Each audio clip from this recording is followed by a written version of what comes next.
I can't wait to bring this gentleman up to the stage, and it's all because Joan had introduced, and I told him I need financial literacy. So without further ado, Mr. David, will you bless us? Or are you going to stay down?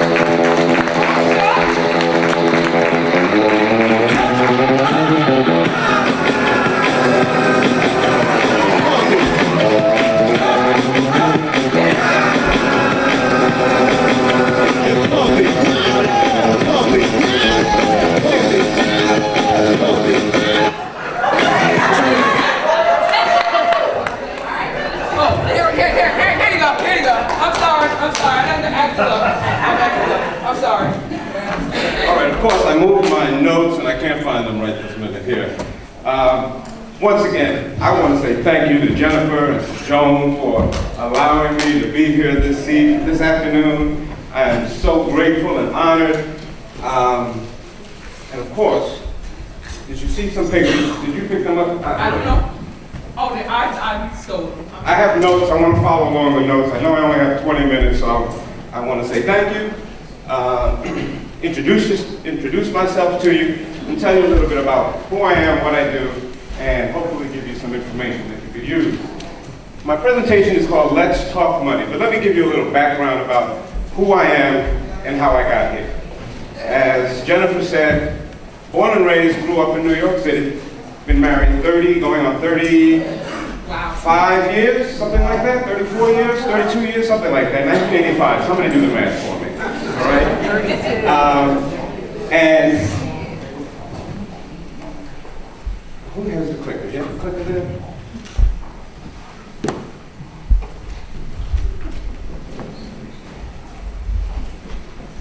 And I've already learned a few things in today's seminar, okay? So, a little bit about me. Every interaction that I have, I try to use that interaction as an opportunity to learn something from folks, as well as hopefully give folks something to learn from me. So today, I've heard from Mike about choices. Choices we make in our lives, good and bad. From Jennifer, I heard about listening, being still, being obedient.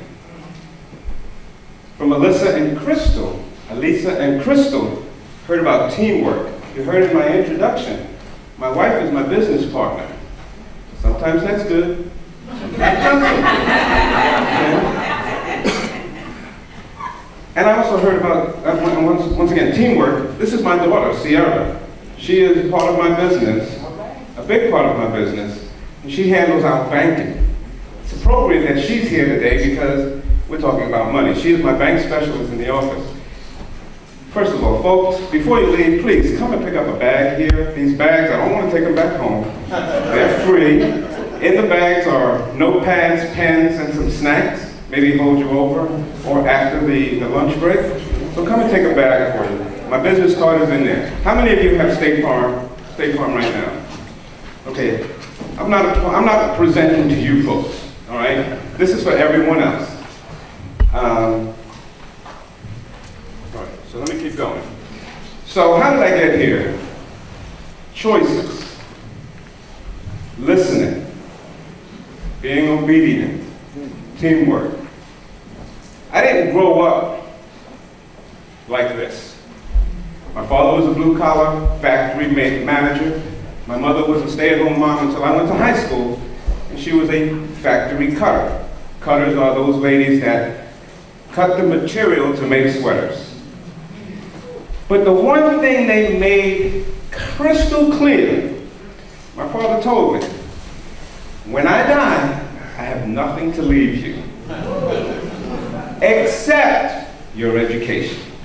So he made it crystal clear that my choices were to go to college. Now, he gave me three choices when I graduated from high school. He said, one, you can go to the Army, and you can get out of here. Two, you can get a job, and you can get out of here.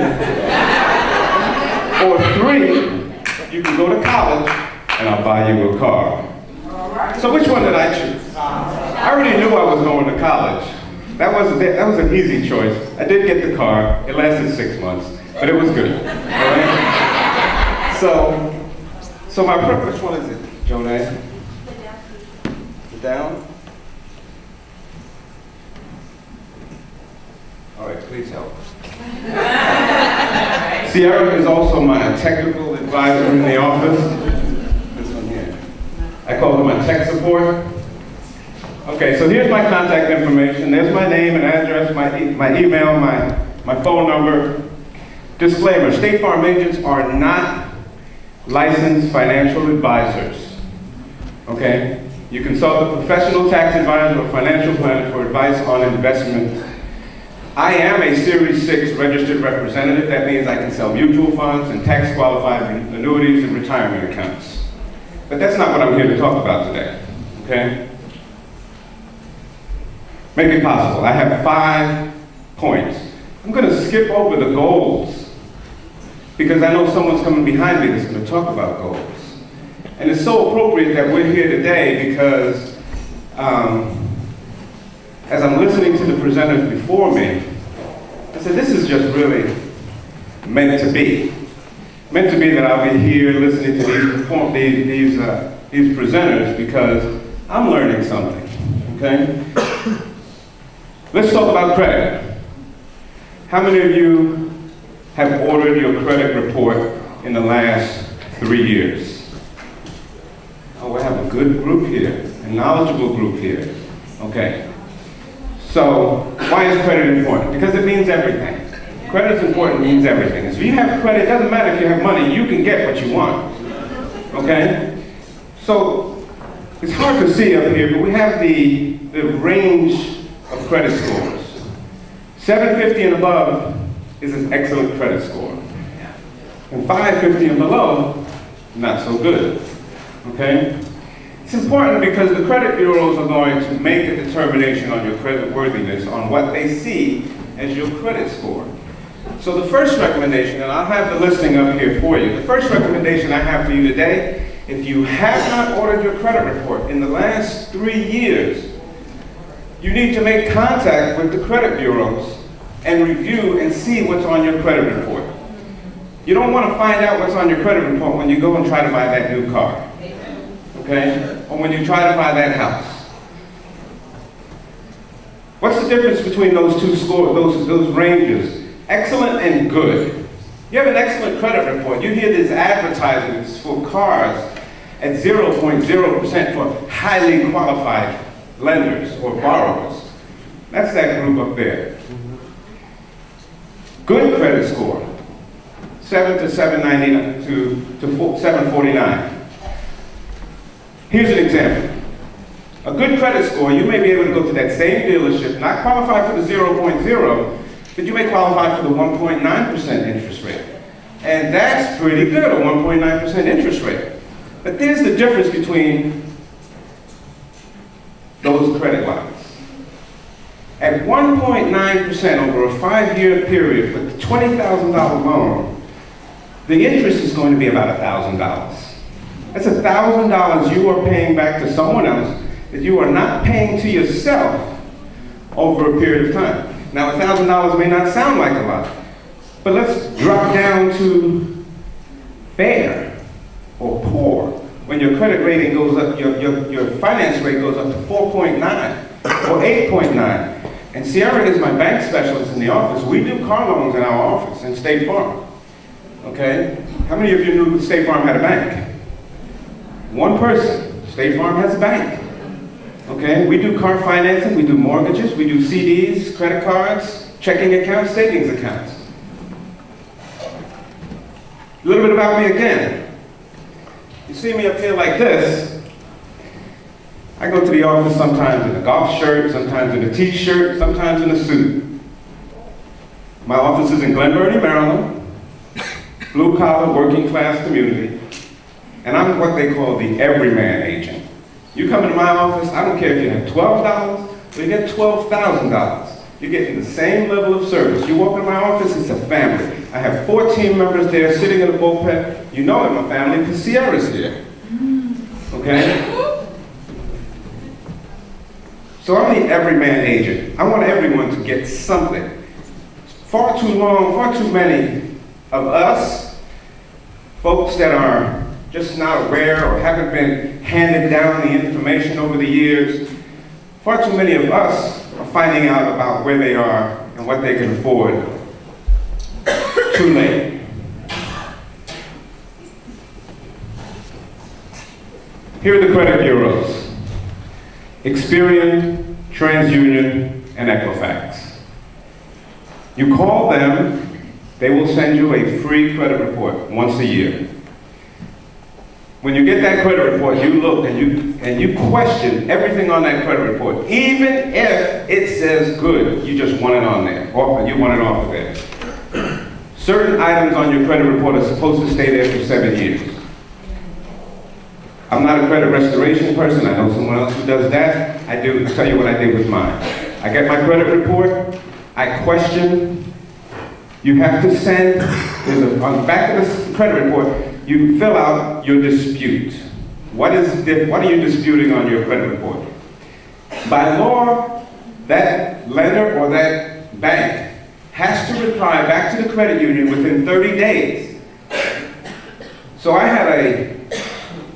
my wife had a Fashion Bug credit card on her credit report years ago. Fashion Bug, we're going back, all right? Had a fashion, and they left it open on her credit report. And if it stays open, it's counted against you because it's access to money. And it's all about how much you make, how much can you pay back, okay? So I highly recommend everyone order their credit report at least every couple of years, especially if you're active, okay? But you'll be surprised if you send that inquiry, if it's not notified, if they're not answered within 30 days, they will remove that off your credit report, okay? All right, let's talk about savings. This is the hard part. Savings is like losing weight, okay? Everybody wants to be that ideal weight. Everybody likes to have that ideal checking account. Everybody wants to commit to it, but it's really hard to do, okay? Some of the tips. Savers always veto extra. I drive a 2006 Acura RL. It's a nice car. It's 10 years old. Can I afford another car? Maybe. I just don't want to pay for it because it's not a value to me. It is a business tool. It is a business tool. It is a requirement. It is necessary. It's important that you have something that's reliable, but it is a business tool. It's not something that I feel that I need to or want to pay money for. I'm thankful that Sierra just bought a car last year. On the ride over here, she just told me, I asked her, I said, are you glad you bought this vehicle? She said, yeah, I really would like a BMW, any BMW, but I don't want to pay for it. And that's what I tell everybody. I love a brand new car. I'll take your car if you're giving it to me, but I'm not paying for it until I'm ready. Until I'm ready. Save with discipline. Then keep your hands off of it. Save with style. Some of the visualization techniques is take a picture of something. They tell you that when you start your exercise program. Take a picture of yourself, post it on your mirror, watch it, look at yourself every day. Let that inspire you. So take a picture of that house, that vacation, that car, something that's important to you, the retirement. Sidebar, there are two things, I'm going to get to that, two things that are guaranteed in life. Guaranteed in life. Death and retirement. Either or, you want to be planning for both of them. We'll get to risk in just a minute, okay? Go on to the next screen. I've only got 20 minutes. Save for each other, okay? Make it important to your family. Make it important to your kids. Make it important to your wife, your husband, whoever it is, your significant other, okay? Save because you can. Okay, the difference between being a millionaire and you is simply $1 million, all right? But it's saved one day at a time, one penny at a time. I didn't get here overnight. I wasn't teleported here It's been 20 years in my agency as an independent business owner, saving and scraping and figuring this stuff out every day. And I'm thankful, God blessed thankful, that my wife sees it the same way. Because it's a team. And if your partner, your teammate, is spending money out this door, and you're bringing it in that door, there's a disjoint, there's a breakup there, okay? You have to plan for emergencies, because life happens. Life happens. How many of you have, you don't have to raise your hand, just a rhetorical question. How many of you have 6 months of your savings, 6 months of your expenses put away? That's the recommendation. Maybe it's 20, maybe it's more. But the recommendation is how many of you have 6 months of savings? Because emergencies happen. Illnesses and injuries happen. You have to have something that's going to be able to fall, you're going to be able to fall back on. Now, some of you who work for the federal government or the state government and have those nice leave plans and packages, God bless you. But not many of you, not everybody in this room has that. We need to plan. You need to plan with purpose and save. Windfalls. What are windfalls? Well, most of us are thinking that an inheritance is a windfall. Let me tell you how we started. Our taxes. Every year, we get that tax return when we were starting out, year one, and we banked it. And then the next year, we banked it. And then the next year, we banked it. And it's that discipline and that effort that allowed us to live in the house that we live in now. You heard Jennifer explain that we have 2 small property management companies. We own 7 rental properties. Started one at a time.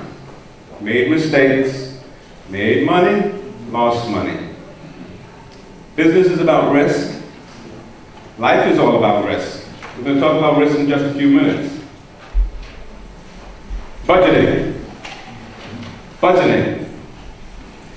A budget is nothing more than balancing and recording your expenses, your income. You have to be honest with yourself. How much do I really make? How much do I really spend?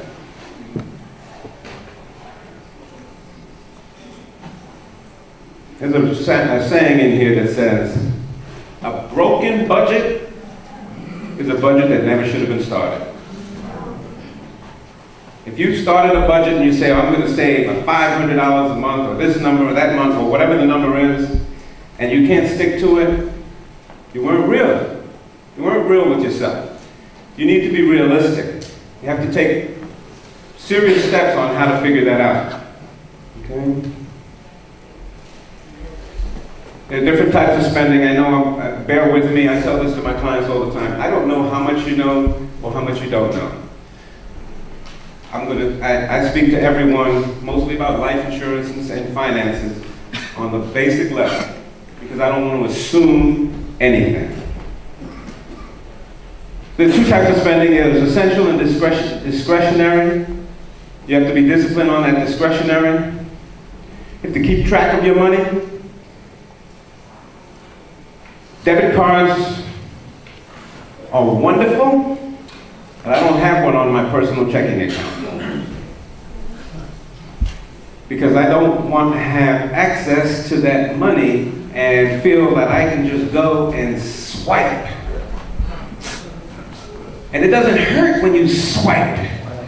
It hurts when you want to go and buy something that you did not plan to swipe.